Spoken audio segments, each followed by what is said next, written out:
Hello there, Mike the MC, bringing you my weekly reflection. I hope you all are doing well today.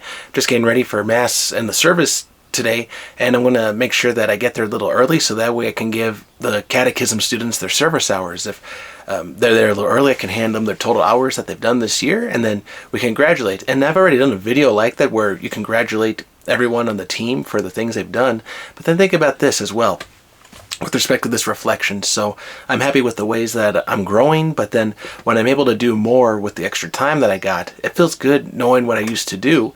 And like I mentioned in an earlier video, just kind of rekindling that fire. What is it that helps you kind of rekindle your spirit and staying away from toxic habits and really finding peace?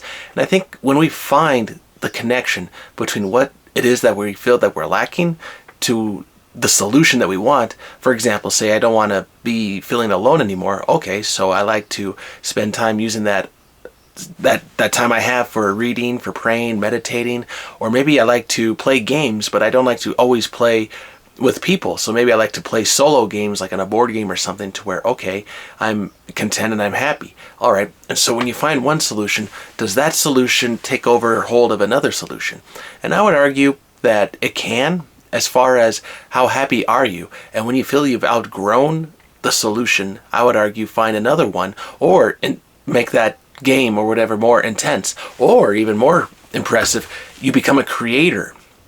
You start to run simulations. You start to really think, okay, if I know how to play the game, let's just say chess, okay, I could think, okay, how would I change the rules to make this game a lot more fun? How would I make this more enjoyable for me because of my skills and abilities and how I want to make this work for other people? Maybe we could try different versions, right? And so when you find different versions and apply them in your life as far as the things you've learned, what you want to do, how you want to teach people, okay, what you want to do to improve your life, when you find multiple versions from the same source, to me that's healthy because now you're learning how to cope, learning how to alleviate some of the pain that you feel if you're feeling some emptiness inside.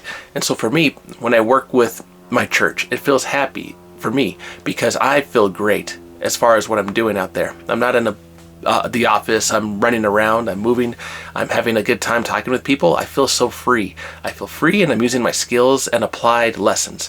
And that's what makes me so proud because then I can teach people and then the people learn and they can teach their friends and family as well. And there's a difference being made in the community. And so that is what helps me when I think of a big picture. And as social workers go, from that perspective, we have the micro, the meso, and the macro levels.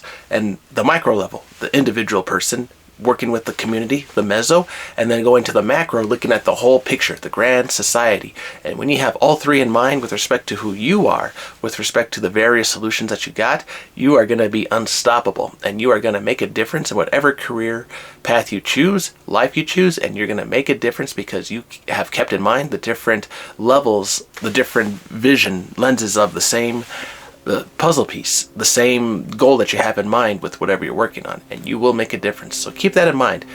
Have different versions from the same original source, and that way you can relate to people and connect the story in a more profound way, and you'll become a more dynamic teacher. Give that a shot. All right, everyone. Hope this video finds you well today. I'm going to go celebrate today, the service, and it's just like the weekend before Christmas, so that's why I'm all festive. I'm all red and blue and white. Okay, well, I'm all dressed up well, so that way I can at least celebrate early, so that way I at least gave it a good shot, and that way when I celebrate on an actual Christmas day, I don't have to worry because I already celebrated. So I'm getting ahead of the game. All right, everyone. Hope this video finds you well today. Take care. Have a good one.